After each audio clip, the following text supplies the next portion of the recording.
good evening and welcome to Dog Talk. I'm Dan Camilleri. And I'm Laura McKillop. We'd like to start by thanking Enduro for their ongoing support in bringing you Dog Talk each fortnight. Tonight, we're fortunate enough to be speaking with Roland Pell from Roland Pell Working Dog Training. How you going, mate? G'day, Dan. G'day, Laura. How was your day, buddy? Yeah, quietish one today. Worked a few dogs, drafted up a few lambs, checked a few mows, found a few hoggets, which we'll have to find new homes for. Might end up in the training pen maybe, but yeah, no, quietish day. So, yeah. Whereabouts is home, Roland? I'm at Undera, which is between Shepparton and Echuca in Northern Victoria in the Golden Valley. Mm-hmm. All flood irrigation around here was all dairy farms when I was growing up, and I was one of those for about 40 years. And but the water policies of our wonderful governments changed all that, and there's not many of us left up here now. So, yeah. Yeah, because what's the river? Actually, I had a bucks party on the river down there at Echuca. Well, three rivers meet at Echuca, so the Campaspe and the Murray and the Goulburn all meet at Echuca. So that's why it's such a big river port there. Yeah. And you can't pump water? Oh, so we've got it's a gravity system here. So Lake Eildon up past Yea and Alexander up there, between there and Mansfield, Lake Eildon, it's sort of 9 times the size of Sydney Harbour. So we still get water out of there, but government buybacks don't allow access. There's just not as much availability of water now. This year water is running at around $400 a meg. You can buy a ton of hay for about $200 a ton, and it takes a megaliter of water to grow a ton of feed in round numbers. So that doesn't make sense. You're better off to just doesn't math. Yeah. either sell your water if you had some, or just buy hay. Yeah, just use what you can just to it's good. We still have access to a bit, which is great for the feedlot, and that means stock and domestic. We're never going to run out of good quality water for that job, but for irrigation, at those prices, it's just too dear. So yeah, I had to pay for their machete bin somehow, I suppose. So. Well, it's that, and they pay off the unions and whatever else is going on down there in Melbourne. So yeah. I'm not even, before this year, I had no interest in politics whatsoever. But we're going backwards fast. Yeah, they make you grumpy. Absolutely, man. How long have you been down there? Well, I grew up sort of about 20 k's west of here, back towards Echuca at Waiuna and family farm there. Look, mostly dairy, but we always had beef and sheep and a bit of crop, and sort of grew up on horses, and there are always dogs about, but the horses were the most important thing to me, for a long time. But so gradually switched across to the dogs as family and farming commitments became difficult. The cost of maintaining horses and the time required to keep them legged up for what we were doing made it hard. Yeah. And you were obviously cutting based off the photo you sent through. Yep. Yeah. So the family was involved in the muster out at Barmer Forest. Spent a lot of time in Barmer Forest, about 70,000 acre forest there, which is really only accessible with horses, and they used to run all the local farmers that put cattle out there, and we'd go out each year and muster them up, and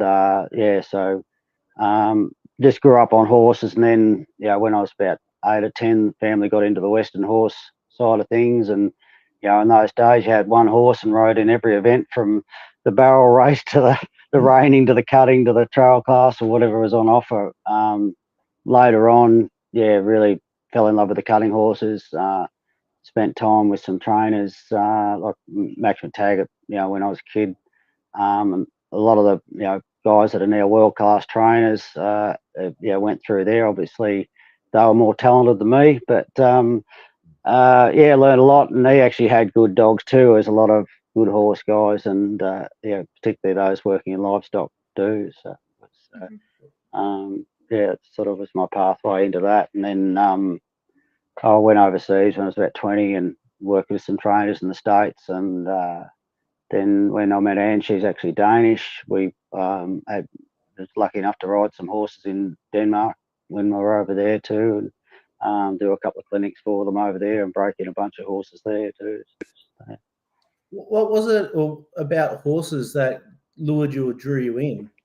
I don't know. Just the training side, I really like the challenge of getting young horses going. Wasn't ever that interested in the breeding side, and I'm pretty similar with dogs. I see something I like with a couple of names I might know in a bloodline, and if it's available, I might grab hold of it. But yeah, just the training and getting them going. The cutting horses, the big money is futurities, which is 3-year-old events. So and they're not allowed to be shown prior to those events. So I felt I was really going up there. You're going up there on you're on the same level as everyone else. You've got the same opportunity as everyone else, assuming you've picked the right horse and done the work. So yeah, that's what I like about it.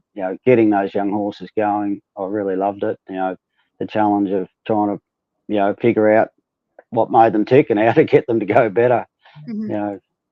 You had to be pretty self-critical. If the horse wasn't doing it right, you couldn't just blame them, because the only reason they were doing things is because you're sitting on them. Definitely. Yeah. If you couldn't, or if you can't, I suppose you still can't, show the horse before the futurity, how are you exposing it to different environments so it doesn't get overwhelmed at such a big...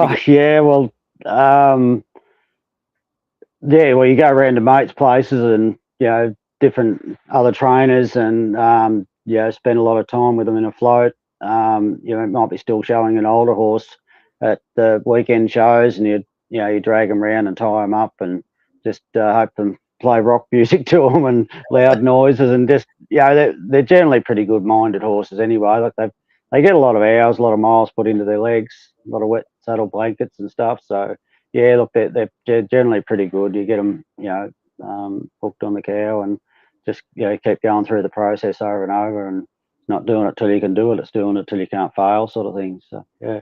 It's funny what you said there about like the rock music and that. Like, everyone knows I love my utility trialing. I make Ningen every year, and on the Saturday to have a big show, and they have the tractor pulling, and I have all my pups tethered out, because I do the same thing with my pups. Like, you might not be using them, but you got your other dogs out, and I just take my pups and I'll tether them out. And as soon, one of the tests for me is like, as soon as I hear that those tractors pulling, I'm looking at my pups going, "Oh, what are they doing?" And they get desensitized pretty quickly with all that racket, don't they? Yeah, they can. I mean, and some, like the horses are actually, I found easier to figure that stuff out with. The dogs are still hard. Like I've got a bitch here that I really like, and we're at a show, and the loudspeaker had a bit of a crack in it, and like they're exposed to stock whips and stuff here, but the crack in, when she was actually doing a run, and it just freaked her out. And ever since, she's pretty spooky. There's a couple of shows we go to where they've just about got the equipment swinging over the trial ground, and look, those days I think I probably should just leave her home. Like she's she's never going to get it. It's hard. I could probably work my way through it if we had more time to expose them to those things. But I find the dogs sort of harder, because you don't have them under you. You've got to throw them out there and have them trusting you. So I find it hard anyway. But if they really want to be spooky about stuff, I'll always be that soft natured. Whereas when you've got a horse, there'll be horses that always be a bit spooky. But I find it easier. I always found it easy for them to sort that stuff out. I tell you what, those microphones, announcers boxes, I've had a few scary moments with them at times. Like I grew up competing stock horses, so we always had a stock whip. They were always desensitized to it. But like I always say, Hawkesbury Showground was the worst one for it. That as soon as they flick the button on, it like crackles or something, and and it'll do it before they even start talking. It's as soon as they turn it on, and it's amazing. You watch this weekend. They still they just spent a fortune. It still does. But that's on the other side. So the horse side, the horse hut side. Yeah. You listen to Darren this weekend, and you'll hear a click before he starts talking. Yeah, right. It's amazing, and knowing it, how many dogs this weekend will go, "Oh my god!"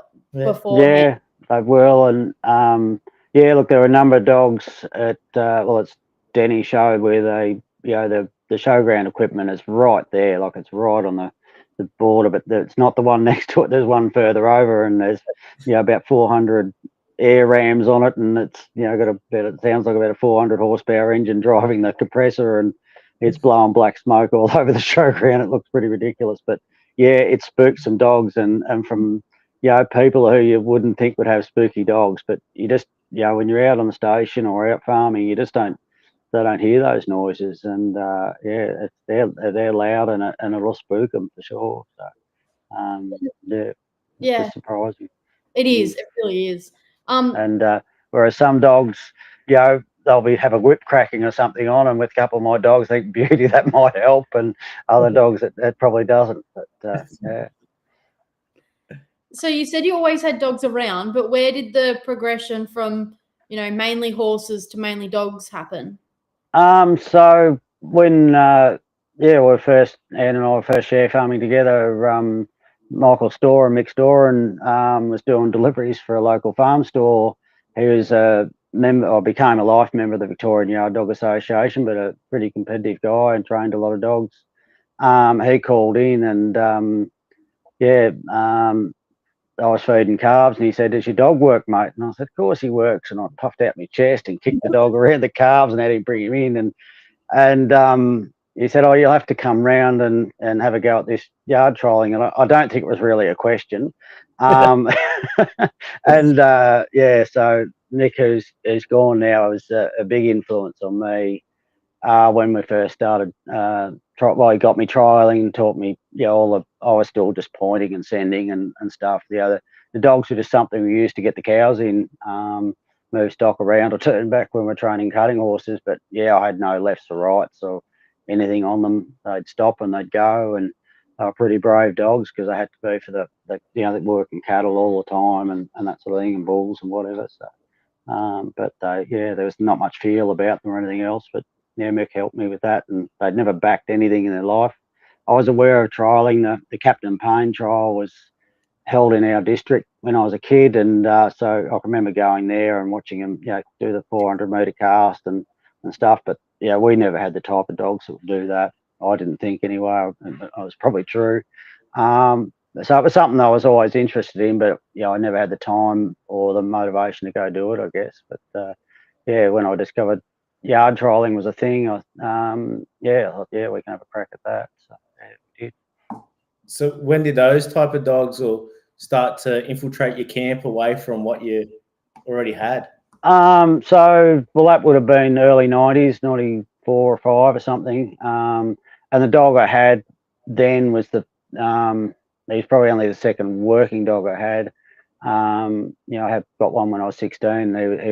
He was pretty handy dog, but you had to line him up the fence post to check if he was still moving. But he used to just be able to get around and get stuff in, which was all we needed in those days. And it was the dog that I had when I met Mick was a crossbred dog called Nosy, and he was a special dog, and so he took straight to it and pretty quickly got me out of encourage and ended up an open dog. I don't think he ever won an open.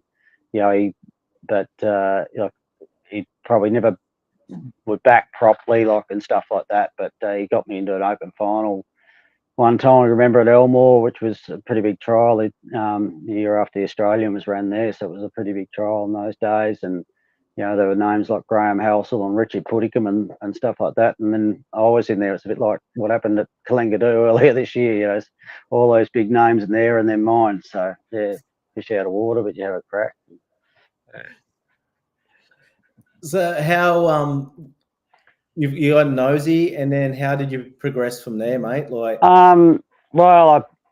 Mick was training dogs for people, and he'd buy and sell dogs, and I thought, well, he can do that. I'll have a go at that. And we would get dogs out of the paper in those days, no internet, and anyone that had Kelpie or Border Collie on it and free to good home, we'd grab them. And my wife would go and pick them up to, tell them, they're going to a lovely home, and she'd go and collect these dogs, and there wouldn't be a blade of grass left in the backyard and no washing on the line or anything like that. And she'd promptly get dragged to the car by these dogs, and I'd take them home and get them going and sell them to all the local dairy farmers. So, that was good fun. That was I learned a lot doing that, just how to handle all those different temperaments and that sort of thing. And but the next sort of good dog I had one come out of that I kept for trialing for a long time, but called Jetta. But then we went down to Seymour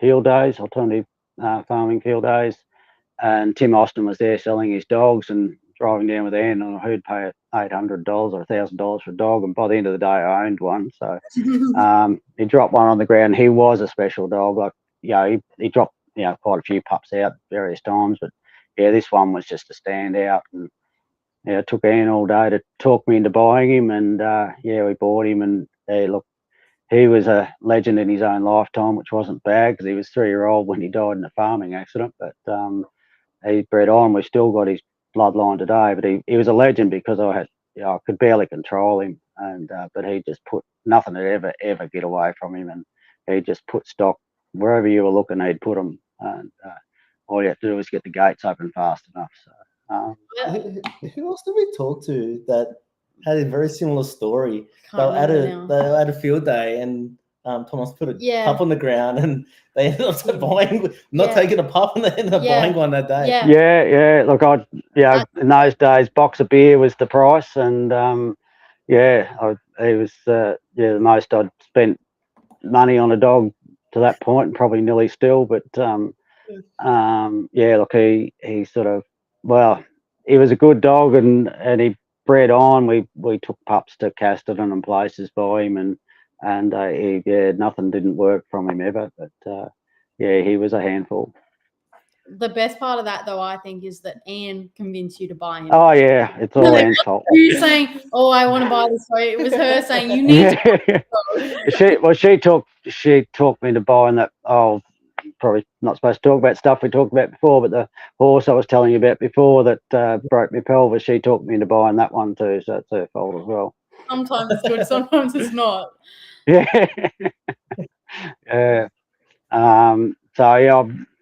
I tell you the story? Redo the story. The young Pepto stylish oak gelding we bought, and I'd ridden a couple of others prior, and the horse, a horse, half brother of that horse won the Futurity the year before, and we found this one, and we took him home. He bucked when I first rode him. He was green broke, and he bucked that day, and he continued to buck for several months after, every time he got on him, but I managed to get by him most days. But rode him down the paddock this one day, and he decided to have a go, and I thought, well, we'll get this stuff sorted out for once and for all, and we pretty much did, because while I was still in the saddle, I managed to break my pelvis and put me in hospital for 3 months. So so I lost that battle, but he was a good horse, and Anne talked me into buying him. He went on to win a lot of drafts and stuff at horse, but we sold him into that industry, but he continued to buck until his old age, I believe. So special, isn't it? But athletic, like super athletic, and really, really cowy horse. But just one of those cold back. In him. Absolutely. You still have a little bit to do with the ponies? There's still some here. I'll get one out, once a year, and help push out cattle for like the SSD or something like that. I miss them, but I don't just jump on horses and go for a ride. I've got to get on with a purpose, and either be training or moving some stock around, and I just don't just haven't had the time or the motivation to do it, I guess. So one day I might get back on them, but it hasn't been for a while. So I always say you can train a couple of dogs for the time it takes you to catch and saddle a horse. Oh, absolutely. Like when I was working a lot of horses, I could do about 3 an hour, but I can work, easily work 6 or 7 or 10 dogs in an hour. So because I got the stock right, the sheep are right there, and you can only take. They really only need a few minutes each. The horses, just saddling them up and warming them up and washing them down and putting boots on them and all that sort of stuff. And not just a buck, not just a scoop of feed. It's half a bale of hay and concentrate and all the rest of it. So it's a lot more involved. So, Actually, I love what you said there. You said you work 6, 7, or even 10 dogs in an hour. A lot of people think, especially I suppose people that novice handlers, that they'll get a dog and they'll train on that same dog for an hour. So in that time, in an hour, let's say, if you're working through 6 to 10 dogs, like what are you looking for to accomplish with each dog in that time frame? Well, it depends on the dog. It's really just to make them better at whatever they are. Like some of them, I'll get them out of the kennel and they might not even make it to the pen the first day. They're leading that badly. You know, they're just I'm getting dragged around, or they won't lead or something like that. And you're just trying to make friends with them, some of them, for the first few days. So that, that could be just, getting them to lead to the pen without getting dragged, or just getting them to walk nicely beside me, or teach them to jump on the box or something, just to try and get in the head. I'll try and get to the pen and just see if that's working and when they get here. But but whatever it is, I'm just trying to ask them to do a little bit more than they did yesterday, if I can, a little bit more than they're doing, and try and bend them a bit, shape them a bit, and get them listening to me and get in their heads a little bit. So if you do start to get in their heads, how long would you work that dog for, do you think? Oh, not long. I'm pretty lazy. 5-10 minutes maybe. Some real stubborn ones, which I know could do better. I've been known to stand out there for 20 minutes with one, but not very often. I get bored. So work them around and try and find a spot where I think, they've gained something, or at least haven't offended me as much. And, try and find a spot to get off and give them a pat, and, jumping back on the box, and hopefully they lead back to the pen without upsetting me again. So, But less is more? Oh, absolutely. Quality over quantity. There's no doubt that when, they get to, 12, 18 months, 2 years old, and you can take them out and put some miles in their legs on proper work, there's nothing like it for them. But, those young dogs and the intensity of training, I think people underestimate. You come off a trial, and a yard trial even, that's only 6 or 8 minutes long, and the dogs are wrung out. And if you in a championship and there's 3 rounds and it's over 2 days, people don't realise how wrung out those dogs are. The young ones, the third time they go out, generally they'll muck up because they just can't handle the third time out. The old dogs, they're a bit the same. They won't muck up, but they just run out of steam if the sheep are a bit tough or a bit quick, and they'll get left behind because they just, the intensity of operating at that level is something else. Whereas, you can bring you can shed up, push up sheep into a shed or into a machine, and they'll keep it up for an hour or two before people say they'll run them for an hour or 40 minutes or whatever on a hot day, and they'll keep it up. But it's not, it's different. I'm not saying that they're it's the toughest thing in the world, but it certainly, it stresses them, and it'll wring them out for sure. Yeah. So it's the same with the training. You're really trying to put a lot into them, trying to get them to think, and you can only do it for so long where they'll start to switch off, and that's the last thing you want, is having them switching off. You want them really enjoying their work, and that's the point. That's the only motivation you got, is that they enjoy it. So, I love how much emphasis you just put on the intensity in training and trialing in comparison to work. A lot of people don't think of it like that. They're like, oh, it's 7 minutes, 6 minutes, 7 minutes. Like, yeah, but that dog's on the ball for 6 or 7 minutes. Like, and depending on the operator, you're trying to get them through an obstacle or through a gate, and you're throwing a bunch of commands out there, unless they're a supernatural sort of a dog, and that might be my fault, or it might be the dog, whatever, but maybe they don't need as much management as that. But that's how I tend to operate. And you're throwing a lot out there. You got them right up on their toes, and but the way trialing's become, they're so competitive. One break around the end of the gate, and you might as well retire and go home. So it's just about that way sometimes, isn't it? It is like you might a lot of time think, I got away with that one and got away with that one, and go and look at the score, and it's like, no, I didn't. The judges generally see it, which is good. But what type of dog do you like? Look, I probably always like the sort of dog that can cover and feel and all those sort of things. But when we're working cattle all the time, you needed a dog that could stand up and block them or die trying. Really, that was the thing. That we ran a lot of properties with a lot of different cattle, and invariably the fences were bad, and you're always getting them off a highway somewhere at night, and they're black, and you needed dogs you could put on them and trust, and you didn't care about feel or style much. But look, I don't say I have a type, but when I get them working, I want them to do things the way I want them to do, like just cover properly, head properly, cover properly, and be accurate. If they're flicking around all over the place and they're upsetting their stock, if they can get to a spot and hold their ground, I think is the real test. So, for what I like, I think. Like a dog, like your cutting horse. Well, that's it. Yeah, accuracy is key. Yeah. They get too long and too short one way, and pretty quickly you're looking at open space in front of you and no stock. So yeah. And is there like a line of dogs that you find yourself gravitating towards? Look, I'm not a big one for following bloodlines. Oki, who we did well with earlier in the year. He's got a lot of Capri and Corana, but there's a lot comes from his mother's side, and there's a good chunk of that sort of missing, but that's got some go-getter and other stuff in there. I've got a young dog, the Brad Watts bred, that I really like, native hut dog, and they've really, he's pretty classy and cover, but when you ask him to open the taps, it's full noise, and he's nice and clean too. He's not dirty about it, and I like him a lot.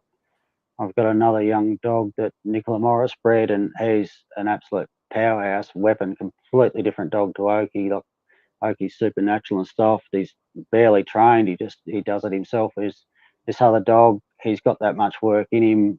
I really have to work him quite mechanically, and but he'll take it because he'll just do what I want him to do. So he's allowed to work stock. So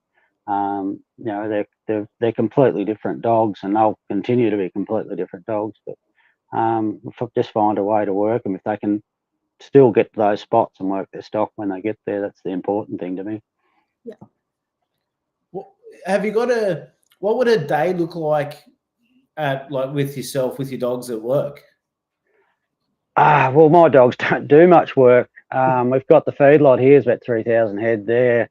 We push them up into the shed, and they're based. Most of them are in the shed where the handling equipment is. So they don't do a lot of real work. And every time, like I was a dairy farmer until 18 months ago, and those dogs were doing a lot of work because we had, running multiple properties and stock all over the place. And prior to getting here, I might have had half a dozen properties on the go. We were share farming and leased blocks, and I was doing 600 k's a week, just getting around properties and checking cattle, and then still going over and milking nearly 300 head of cows. So those dogs did do a lot of work, but now they're really weekend warriors. And when every time we put the sheep through the yards, I've got set up what was our dairy into a feedlot, and every time I put the lambs through the yards, we'll adjust something. I've made dual lane races and curved panels and all sorts of things, and we put my son and I, Lucas, put lambs through there today, and didn't raise their voices. We just got out of the way, and they just ran through there. Put about 500 through there in a couple of hours without barely blinking, all through the handler and everything, and just well, we know how to work stock. I think we've had a bit of practice, but the yards work well, and not all the mobs are the same. They were a particularly good mob. Some of them, it will take a bit more work, and they'll you need dogs to keep them up while we keep pushing them up the race a little bit. But most of the time, look, there's not a lot of real work here. Most of it's just training them and that sort of thing. So, yeah. Have you found the way you manage your dogs, or even the way you approach training, has changed now with the reduced amount of work? Oh, look, you have to get them. I have to get them more right in the training pen. You can't just get them going left and right and take them to work. That's been taken away from me. But yeah, I guess, I mean, everyone evolves. I mean, yeah, I'm watching videos and reading stuff and all the things. I still take a lot from the horses. I think horse training is miles in front of most dog handlers. Like just the money and the competition's been there for longer, and so I'll watch a lot of those. You know, try and pick up tips and tricks of what those guys are doing. You know, how they're managing their minds, because you can't bully a horse into being good. You got to manage them, and it's the same with these dogs. The cutting and the dog trialing is similar. With the cutting, you got to go out there and at some point put your hand down and trust them, and same with the dogs. You got to go out there and, well, there's your sheep. You know, I can sort of tell you where to be, but you've got to do the things I've shown you and what your genetics are telling you. So yeah. And you mentioned there about like educating yourself, like you're doing some study, and obviously you're running training days as well. Like, how do you find you've evolved since educating other people?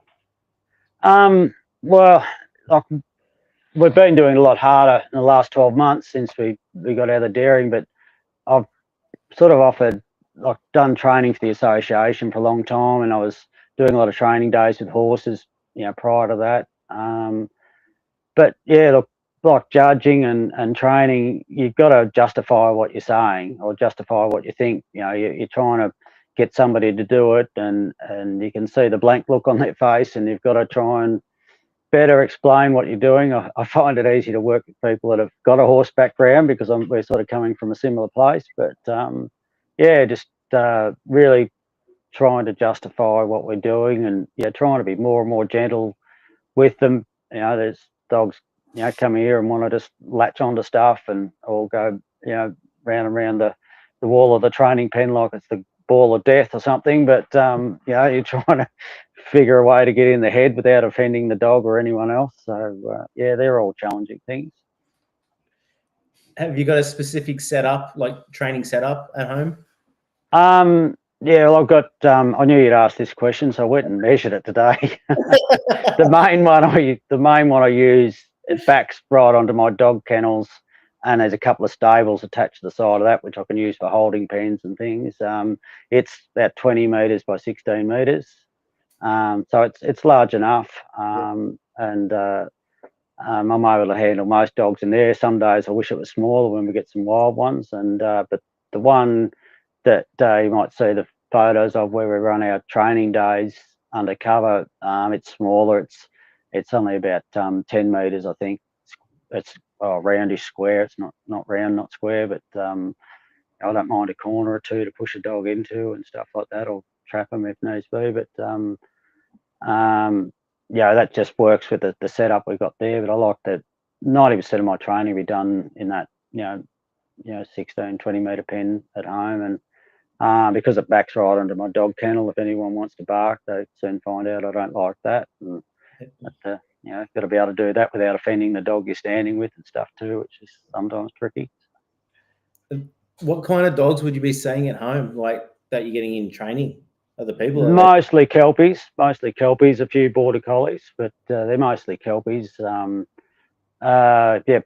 dogs, getting quite a lot of truck drivers and stuff, getting dogs in from them. One of the big companies down here, a couple of guys have delivered sheep, and said, "Oh, you train dogs, do you?" I said, "Yeah." I said, "What about this one?" And sort of hand you a dog at about 10 o'clock at night, which was a bit interesting the first time that happened. But and they start talking to each other. So I've had quite a few of those, and just trying to teach them to go left, right, and stop and back for them obviously. And but mostly Kelpies, and a lot of mostly homebred stuff. Is that you're taking their dog for a couple of weeks, or is it more lesson, like day-to-day? Mostly I'm taking their dogs for 3 weeks to a month. Usually have them for like at 3 weeks. It depends on the dog. Some of them, they make my job easy, but most of them don't. You're just trying to get them shaped up, and the frustrating ones are the ones that look really good the first day and then go downhill for a week or so, and they get a bit offended when you start asking to do stuff that you want to do, and you've got to work your way through that. But yeah, we have some fun with it.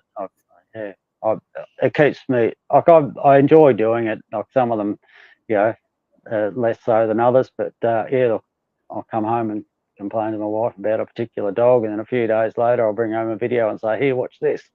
And they've turned around, and generally the owners are happy, so I'm happy.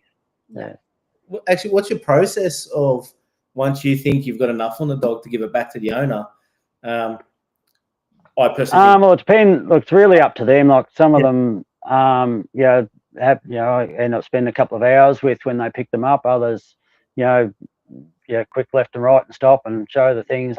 I've been, sending a video, hopefully each week on the way through, as much so they've got evidence that I actually did the work, because I know when they get home, they may well still struggle with them for a while, and at least we've got evidence that we did the work and they were doing all the things. So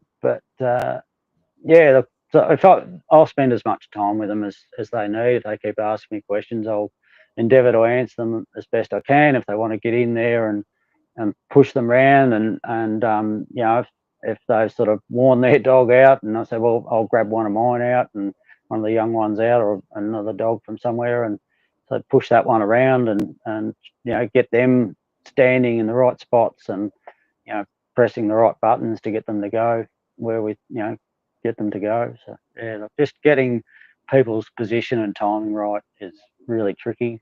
Some people come out and look really natural at it, but a lot don't. So yeah. Is that why you mentioned earlier about the horse people? Like people have had some exposure? Yeah. I think they've got an element of training already. There's more of a culture amongst horse people to get training or have sent horses to trainers. Coming from the cutting horse background, having horse trainers is very normal. It's almost abnormal not to have one. Whereas the dog world, a lot of people, are pretty self-sufficient. There's nothing wrong with that, but there's probably less acceptance to some extent of what we do here. But also, if they've just come off a farm and they've been pointing, the way they want them to go, and if that works for you, that's great. But there's a reason 90% of us block our dogs and encourage them to go the other way. It's just simple and it works. So you're trying to convert them to put one hand in the pocket and keep out of their way. Just get out of their way, and they keep walking across where they want the dog to go, and wonder why the dog's going the other way. And it's like, well, I've taught them to do that. Now you've got to catch up with the dog. Yeah. How long have you been doing the dog schools, or even like taking people's dogs on board? Well, really, the dog schools we've been doing for 12 months. When we finished up with the dairy, I thought, well, that's an opportunity, and I might take up. We ran a big one for the association here last August and had about 50 or 60 people here. I had myself and Rod Cavell and Anthony Kilmartin came and acted as instructors, and so we had 3 yards running. We had a couple other guys, Mark Wheeler and Dave Walsh, hanging around helping to answer any questions, and fundraise for the association introduction day or whatever, and then went on, started doing our training days on a Wednesday night. And I was really I didn't know if people had come. I just said, oh, look, I'm going to be out there Wednesday night training my dogs. If people want to come, we'll work their dogs. If they don't, I'll work mine. So we're lucky with the good setup here with the shed and the lights. We can get out there and work all weather. The wind still might go through, but at least we're not getting rained on or blasted by hot sun and stuff. So that's good. The dog training side, well, as I said, when I first started, we were just getting dogs out of the paper and having a crack at that. And once a few dairy farmers knew I was doing it, they'd have a pup and get me to do that. So I really spent 20 years trying to get out of that, and probably wasn't charging enough. Might still not be charging enough, but I thought, well, a couple of years ago we started doing a fair bit of it, and thought, I'll put the price up, that'll stop them, and it still hasn't. So they still kept coming. 20 years, have you found people's expectations or even the way they handle their dogs evolve over the time, or do you think we're still not much? No. Yeah. Look, there's good ones. There are some, like obviously they've watched muster dogs and there's videos available, but look, the majority of dogs come here. Well, I don't know, majority is probably not the right word. A lot of dogs that come here, people really are still doing it the way Dad did it, or Mum for that matter. But they're just still the way farmers have done it. Whether they pointed, someone might have shown them back in the day and swapped them over. They might have gone to a Greg Sprint school or something at some stage. Plenty have. But yeah, there's a lot still pointing, and occasionally you'll get someone come to a school that's completely unorthodox, but still got a good handle on the dog, and you work with that. Timing and position are so important, but it's hard to teach. It's something you can only experience, it's handy here being able to get another young dog out and put in front of them that kind of knows the rules, and they're able to figure out, if I stand here, all I can do, because I'll get them pretty feely and offer body pressure, and they're able to step across, so they soon figure out if they're doing it wrong, because the dog tells them. They shut down, or they won't go the opposite way they thought they were going to go, and get them moving their feet properly. That's probably one of the things I fail to do, is sort of move their feet and get themselves to the positions they need to be. Yeah, absolutely. It's amazing how, like, you made that comment earlier about, like, it's abnormal when people don't mention that, like, everyone with a horse has a horse trainer and they adapt themselves. But when it comes to a dog, and especially like with how hard labor is to get and how much we rely on dogs now, how we still haven't evolved there, maybe because the value of them isn't as high. So yeah. There's certainly a lot, like obviously with the auctions and that, and they've really put a value in dogs that wasn't there 30 years ago. When I did my first dog auction in 2000 at Casterton, and we took a couple of pups down there by that Elfenvale dog I mentioned before, and we got like $1,700 for them. Me and Mick went down, and Mick got twice as much for a dog than he'd ever sold one for in his life, and he promptly drank a slab on the way home. And I opened the door at Elmore and tins rattled out and all sorts of fun stuff. But look, we just couldn't stop laughing all the way home with all this money we'd made. $1,700 for a dog, and we'd near top the market. But anyway, certainly the people have come into it the last 5 years. You go to the auctions there now, and there's so many young people having a crack, and a lot of them are pretty organised. Some of them aren't, but a lot of them have, obviously been to schools and had training and watched the videos, and those ones that are real keen have got themselves very good. There's plenty still, turn up here starting from scratch, and they're I'm here to help them all, whether they want to go to a trial or we get a few trialers, and we try and help them all, just deal with whoever's in front of me. That's sort of how I manage the clinics that I do. So, do you think it's also more because a horse is a luxury, where dogs are still a necessity for a lot of people? I guess, I think it's just it's a bit of a cultural thing. Yeah, look, dogs are obviously not as expensive as a horse most of the time. If you take averages, however you want to average it out, like there's not many horses you buy for a couple of grand. There's plenty of dogs you buy for a couple of grand. You see them on the websites all the time. You can't get bucked off a dog. I think that might have a bit to do with it. That sort of thing. And you put yourself on a horse, you need to know a certain amount, or you're going to be putting yourself in danger. Whereas the dog's not doing that, I guess. And so people get a pup or a rehome dog or something, and they really they struggle to even teach them to lead and sit and stuff like that. So you see a lot of that. But you see that in horses too. So Mate, you've mentioned the association a couple of times tonight. For a bloke that doesn't already have enough on his plate, would you like to elaborate into your contribution into what the association is and your contribution to it? So Victorian Yard Dog Association. So yeah, well, I've been a member there since the mid-90s. I've probably been on the committee most of that time. Being president, this is my first term as president. I've spent a long time trying to get out of that one too, pretty successfully till this year. Rather be at the back banging in posts or letting out sheep than doing that. But yeah, no, figured myself and James Fowler, who's the vice president, he's got a daughter trialling now. He's trialled himself for a number of years, and thought, we probably should step up and, try and keep bringing the association along. Like, we're pretty proud of how we go. We think we're, better than everyone else. So, yeah. Especially, a few years ago in Tassie, we won everything down there, and we've been telling everybody about it ever since. So, yeah, so we've got a good group of members. We had to go through it the other day for one of our major sponsors, and 60% of our members are still directly employed in agriculture, 40% are female, and yeah, look, they're working pretty hard. Good committee and good conveners and stuff, putting on 50 events a year, and trying to continue to build the legacy that was set up by people long before me. So I was lucky enough to be there when some of the original members were still there.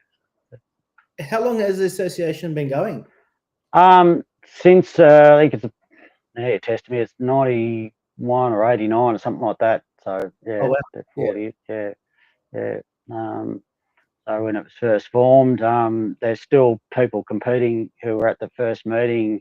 I've only was talking to someone about it recently, and they answered an ad in the Weekly Times, and anyone interested come down to the showgrounds in Melbourne and have a meeting. And so the association was formed at that time. And look, I'm not a big history buff, but they adopted a set of rules and started running trials. There were trials being run around the place prior to that, but that was sort of when it first started. Yeah. I like the framework of your association, how it's divided into quadrants. Do you want to, or areas. Do you want to explain a little bit about that and the thought process behind it? So that was probably taken up 6 or 7 years ago, just to try and help with representation in each area.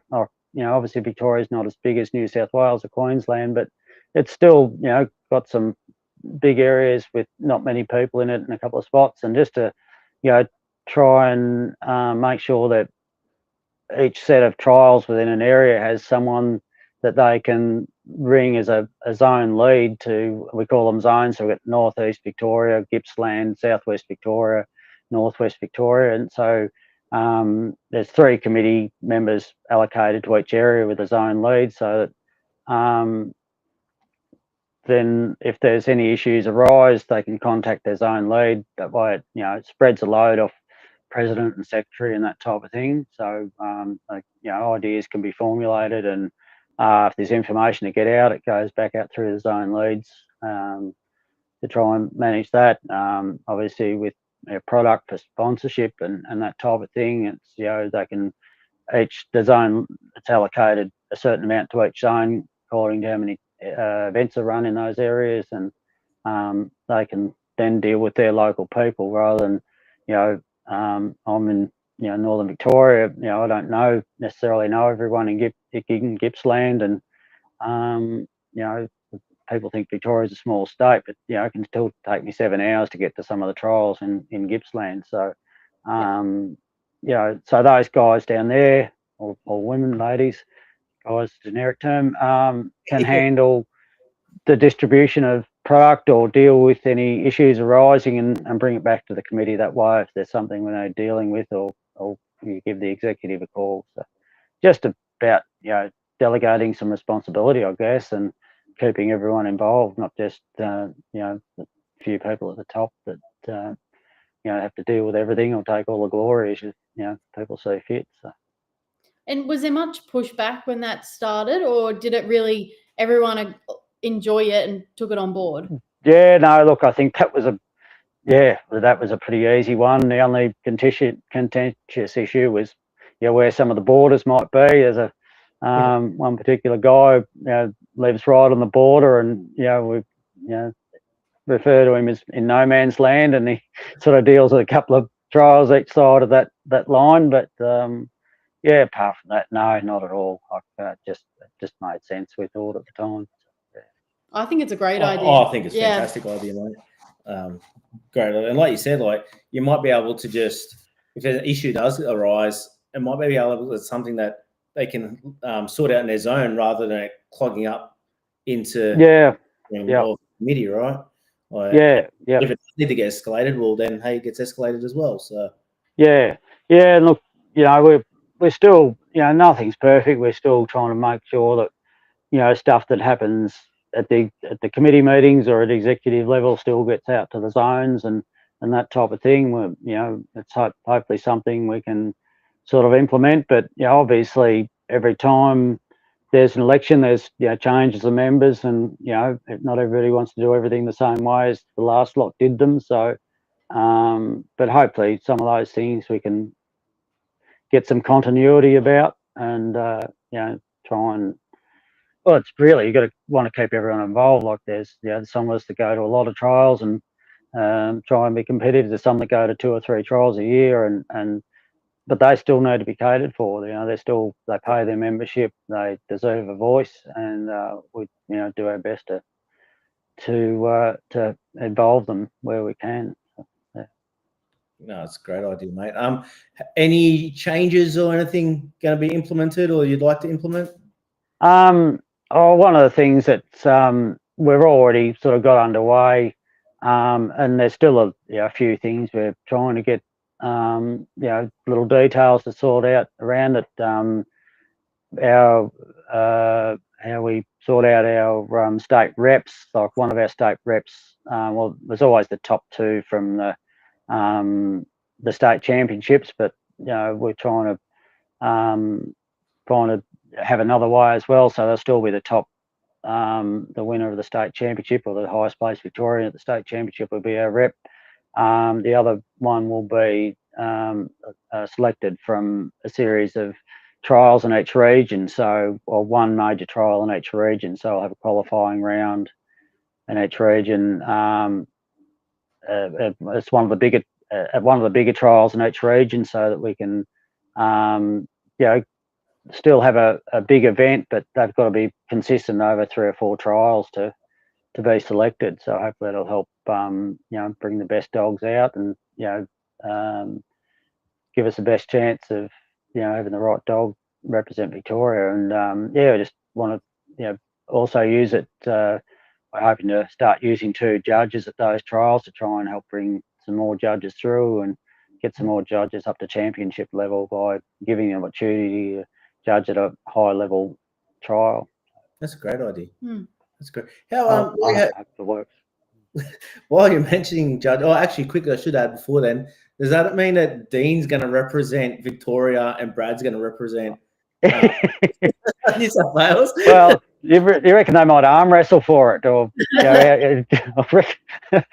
might end up Dean representing both. So no, I did say the highest placed Victorian. I did represent Victoria a few years ago by coming 3rd behind Jeff McDougall. So that's my other claim to fame. Actually, sorry, I know a bit off topic here, but you mentioned Brad earlier. Isn't that a bloke that's come on steaming? Yep, I'm taking credit for that, by the way. He spent a fair bit of time with me when he was working up here a couple of years ago. Absolute gentleman, but hasn't been on the scene. Well, that's debatable. Hasn't been on the scene long, and consistent and success quickly. Look, and he's not the only one, and it doesn't happen in a vacuum. Like himself and Marcus, obviously, Brad's put a lot of thought into the dogs he's breeding, and he's bred other dogs prior to getting into the Kelpies. And if you twist his arm, I told him I was going to drop his name because he texted me this morning to give me crap. So loves his Labradors. He does, and he's very proud of his achievements there too. And fair enough. But yeah, look, he's obviously breeding a nice line of dogs, and obviously like the one I've got, and he has proven with winning one and runner up at the other, and with two different dogs, which is that's not easy to do either. So at the big trials, but as I was going to say, he's hanging around like Marcus and Bree and Roscoe and Adam and a few of those guys down there. They're always working together, and Jubs and that I think they share dogs a bit, and they're visiting each other's places and training dogs together a fair bit down there, and I think that helps them. They're competitive amongst themselves and they're sharing information, and I think that's what's developed a lot of that strong competitive group down there. Has the association had a part to play in some of that? Like, what I mean by that, like in the last 5-6 years, it's not abnormal to come to a trial that's in southern New South Wales and a whole Victorian contingency come up. Yeah, there's more than just one or two. There's and competitive, man. Like competitive, like obviously we're lucky to have some really talented handlers here, and that every weekend we're competing against those guys are competing against each other, and I have to compete against them. So yes, obviously they're making themselves better each time, but a lot of it I think comes back a few years back. Some of the runs at encourage trials had people wringing their hands a bit. My old mate next door, and so a bit of a story. We thought, what are we going to do? Mick and I thought we'd introduce mandatory muzzles for encourage handlers, and we found out we were wrong. There was more people at the annual meeting than I'd ever seen. So, so obviously that went out the window. We had to do something, so we started implementing a lot of training days. We'd have big just open invitation training days run by club members. We'd have a couple in each region for the year. There's one at Mix, like in our region, there was one at Mix. There was one run at Alexandra at Ian Bates' place that he was managing up there, and the amount of good handlers that are now trialling here came through those schools back in the day. Had their first runs there, and so I think we can take a little bit of credit for introducing those people the right way. I can still remember, I probably shouldn't start dropping names, so I won't, but a lot of of our real good handlers. I remember when I first met them at those trials, and they had some nice dogs, but they were green, and but they're all competitive now. You see them around at the trials regularly, those people that as far as I understand, really had their introduction to trialing at those days. So I think that's got a lot to do with it. I think there wasn't the people doing a lot of dog schools at that time. Gary might have been doing a few. Greg had obviously done a lot. There was a couple of others, Ian O'Connell doing a few, but just the en masse getting a big group of people there. I think the bigger group of people with a lot going on, people don't feel as self-conscious when they go and have a go.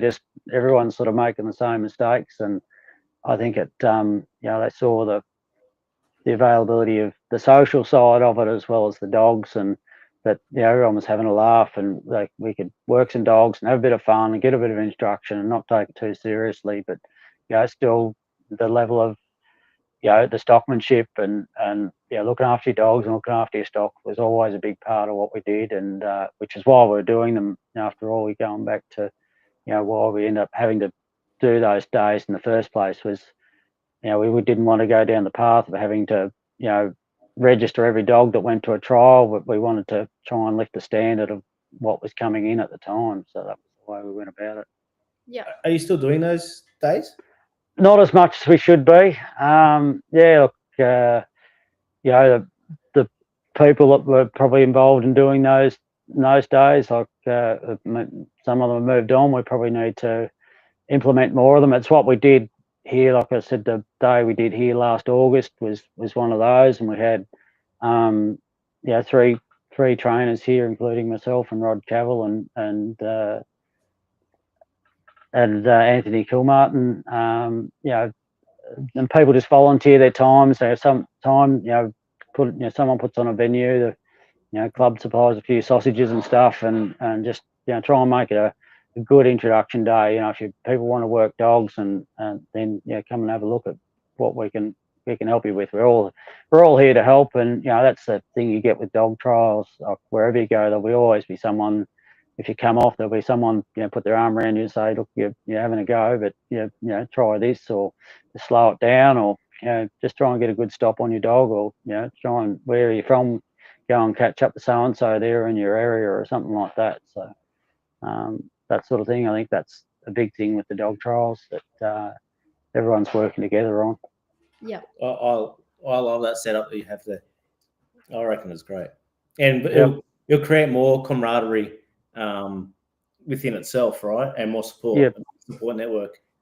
Yeah. Look, it certainly does. I think, still, people remind you of those days they went to back in the day, and as their introduction to it, and the enjoyment they got out of it, and it's obviously, it was enough to give them the bug or plant the seed or whatever you want to call it, to continue on and continue doing it, and the longevity of those group of people is what I really like. They've continued to bring new dogs on, and continue to trial over a long period of time. Like when I first started, there were a lot of those handlers were only some of those top handlers were in for 4 or 5 or 6 years or whatever. They'd have a good dog and they'd be winning and whatever, and that dog would go, and then they struggled to replace it. And I think that was disappointing that they didn't continue on when they were sort of unbeatable for a period of time. But those ones that can they have a good dog and be competitive for a few years, and then obviously they don't last forever, those good dogs, to be able to front up again with a new pup and go through the whole process again and keep at it. Either it's something within them that they want to get better, or they're just enjoying hanging around with a group of people that are there. Like the level of female participation in our sport, and the families that are running around. Like when I first started, Spicer and myself were the youngest guys there, and Joe hasn't added to the kid count, but we were the youngest there in our late 20s or whatever, and now like there's every age there now. Families, there's people set up little creches with half a dozen kids in it, it seems, and there's kids on bikes, and there's kids leading little pet dogs around. It's a whole different thing now, which I think is terrific. It's good for our sport. It's should be good for the future. Those kids are they're all wanting to run dogs and trial and be like mum and dad, and I think that's great. We've got to keep trying to encourage them and find a way to keep them all involved. Absolutely. We started on that with judging, and you mentioned that about having those 2 judges in each zone to bring in those regional championships. Yep. How are you guys going for judges? Like, are you finding that something that's people aren't getting younger, and those championship judges are aging? So how are you finding that bringing in new judges? Yeah, look, it takes time, I think, to evolve into judging. Like we've got probably a reasonable group of novice judges. So the open judges are a bit thinner, and the championship judges are even less. And we don't run the same amount of championships as they do in New South. But we've got so many good young handlers, and as you mentioned, it's hard to go to a trial in southern New South Wales and not get knocked off by Victoria. And like those guys, they're going to be judges soon enough. But you still got, just because you can win a trial doesn't mean you're ready to judge a championship one. So we've got to keep encouraging them to sort of go and get the miles in their legs at at the weekend level, judging those little trials, and step up and keep offering themselves up to do those judging jobs, so that we can get them up to level. Yes, we need more judges, particularly at the higher level. Do you think that also goes the other way, where you said like they might be winning them, but they're not ready to judge them. Do you think that can go the other way, that sometimes the person that isn't always capable of winning them can judge them, or do you disagree? I think, no, look, I think there's something in that. I mean, you know, you don't have to be the best football player to be the best coach. You know, if you've got a good understanding of stock flow and you know, that's the main thing, isn't it? Like really understanding stock flow. Where, you know, have they got them rounds? Well, ultimately, what you're judging is the stock flow. Obviously, if there's any, you know, rough work or whatever, you're going to get after them for that. But you know, being able to see what's good work and what's not. But you do need to hang around a lot of trials to really understand it. It's not quick and easy to pick up, to go from just like someone that's got good stock flow can pick the best dog, but trialing is a particular sport with, you know, there's a set of rules about walking in straight lines and clearing gates and stuff like that. And until you've seen it enough time, it's got to be pretty automatic. You don't get much time to think about it. You just got to see something and click the button and take the points. You don't want to be having to, you know, think, was it or wasn't it? You got to do it right now and move on. So it takes time and practice to get that good. But yeah, look, I know people that haven't trialled or not great trialers. You know, when I stand and listen and talk to them, I know they've got a great understanding, and yeah, I wish they could become judges. We're sort of set up that we like them to have, you know, had a few wins under their belt to be, you know, to step up through the ranks. But yeah, there probably ought to be an alternate path. But yeah, look, you know, it's such an individual thing. It comes down to then how do you then ratify who should be and who shouldn't be a judge if you're not following some sort of preset formula. It's so open to debate and stuff like that. But yes, there ought to be an alternate path. But I'm not brave enough to go and say what that is just yet. And how about your own trialing, mate? You've been doing it for a little while now. Yeah, a little while. Yeah, yep. Just a minute. Yeah. Have you got a particular trial that sits pretty like with you that you love to get to, or? Oh, look, well, Ben, like obviously our state championship, but the trial at Bendigo, which is on a week after next, I think, is one of the biggest in Victoria. It's sort of central. We always draw a few from New South and South Australia, and you know, unfortunately, it's in July, but it's just not the best time of year for trialing. But it's a great trial. Rod Cavell and Dave Walsh and a few of those, you know, there's a group of them down there that do a great job. Sullivan Supply, big mob of sheep, and all our sponsors really support them, and it's a high profile place. It's a big trial to win down there. So yeah, look, we love that one in Victoria. But yeah, look, those regional events, I think they'll really become go-to events over time. I think we've, you know, sort of build it and they'll come sort of deal. Like hopefully we'll make them, you know, trials to win. You know, how it evolves, you know, it's up to the rest of the members how they want to support them and see them. You know, but if I think we start running, you know, maybe running them over 3 rounds instead of 2, and having the 2 judges, I think they'll start to carry a fair bit of weight, I'd imagine. A bit more prestige to them. Yeah, I think so. I think that's what we're sort of aiming for. Yeah. And it's not just yard trialing, mate, that you guys look after either? No, we have utility trials and a farm dog championship at Hamilton Sheep Pension. Yeah, so yeah, there's probably not as many utility trials down here as we'd like. I think hopefully in time, I think as a lot of these younger members evolve, I think they'll want to, you know, get into it more. But it's, you know, obviously they're going to run over 2 or 3 days at times, which is not great for young families and people that want to work, but or have to work. But yeah, look, you know, we look after those as well. So yeah. And you had a pretty good run in a utility trial yourself. Yeah, fell over the line. We did. Yeah, it's all Oakie's fault.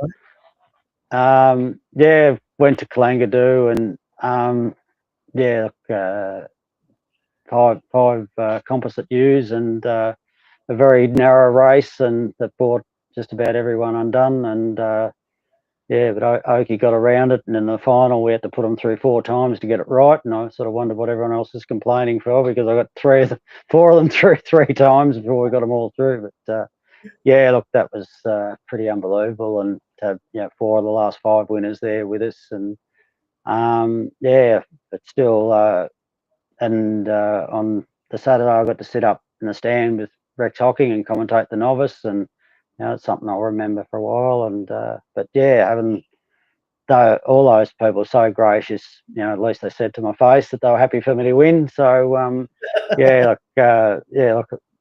do.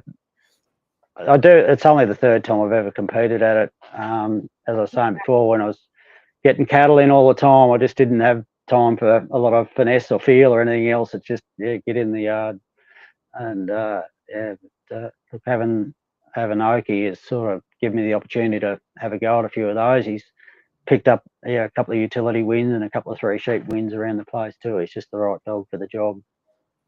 And if anyone's wondering about the title he won, it was the National Kelpie Field Trial, the Open there. So, mate, and that was my next question, was how many cracks have you had at it? But 3, you said. Yeah, just the 3. First time at Mansfield, and my other dog Banjo, who goes back to that Elfenvale dog. And I did 3 sheep him a couple of times back in the day, and I did pen with him, but only because they were looking for somewhere to hide. And I did pen with both dogs at Mansfield, and Banjo got fastest time, which is shouldn't surprise anyone knowing he's breeding. And I thought I had that one again at Deer Bandy, and then Jeff McDougall, he's a bit taller and quicker than me, and he smoked my time. I didn't get to win that trophy the second time, but then to go to Clangadoo, and those sheep, that they were tricky. 2 had graze and 3 had wander off, and you're kind of wondering which ones I should be working at times. But we managed to pull it together and fall over the line. So it's a bit of a Bradbury or whatever you want to call it. That we're there at the right time. I'd rather have a Bradbury than one of those breakdancing moves.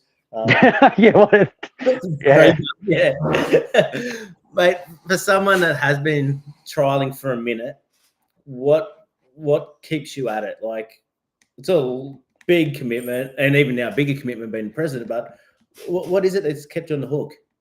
Oh, look, there might be some pill you can take for it. I'm not sure, but I just enjoy getting away. And when we were, dairy farming and that, like, it's a pretty full-on business, and you'd put your entries in, and the week could roll around and think, I haven't got time for this, but I paid my entries, I might as well go. So you sort of committed yourself to go. It didn't take a lot of effort, or nowhere near as much effort to get to a dog trial as it did to a horse show. Like, there's dogs on the ute and off you go. Like, I was only ever doing the local ones at those stage, anything I could drive to within an hour or two, and you do your work in the morning and race home and off and milk again at night. And so that was good. You just chuck the dogs in the ute and go. You're working them all the time anyway.